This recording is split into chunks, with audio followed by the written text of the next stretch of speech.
You all are kind of striped across all these multi clouds already. What does it look like for Snowflake and the Snowflake experience 2 or 3 years from now? Yeah, I appreciate it, Luke. I'm going to make this a little bit more blunt, I'm going to combine comments made by John and Chris, right? Because Chris, a little while ago, He because this teed is you up question. there. You know what? We're going for it. Chris talked about endpoints and APIs in software and how we're interacting with applications and moving data around. And then a little bit later, John was talking about some of the multi-cloud stuff. I think really where we're going to end up is that we're not really going to know. We'll know because we're the technology geekery behind the scenes, but the majority of our users won't know what cloud they're even operating on. They won't know where the data is coming from that they're using to make better decisions. They'll just know that they're getting the latest and greatest that our architecture can provide to them. And I think that's really the key here.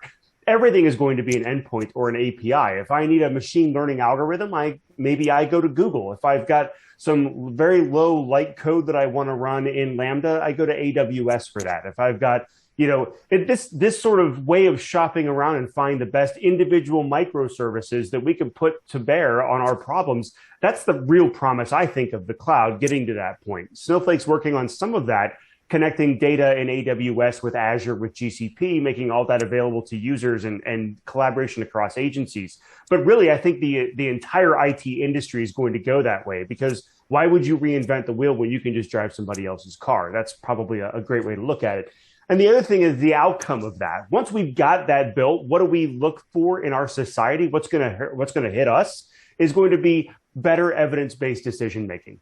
Raw data becomes information which is then applied to a problem and a decision is made. That is the process all of us go through every day. And the better information we have, the better data we start with, the better those decisions will be. We've got laws that are telling us to be more evidence-based. This is how I think we'll get there, Luke.